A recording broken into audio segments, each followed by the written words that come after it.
As the maintenance manager at Oakhurst Dairy, I'm looking for a few technicians to join the Oakhurst family. The work we do here is both challenging and rewarding. We are hiring technicians who enjoy working with their hands, solving problems, and have experience in mechanical, electrical, pneumatic, and hydraulic systems. Welding experience is a plus, but not required. Successful candidates will have industrial mechanical experience to be able to maintain and repair the dairy's filling equipment. Experience with Allen Bradley equipment is also a plus, but we can train you. Our maintenance technicians do some welding, so stick and TIG welding experience is great, but we will teach and send the right candidate to school for training. We are looking for techs to work the evening shift. It is a pivotal part of keeping our production running.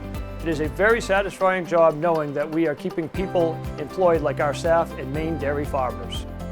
I'm sure people don't think about that when they think of working at Oakhurst, but I do every time I walk through the doors.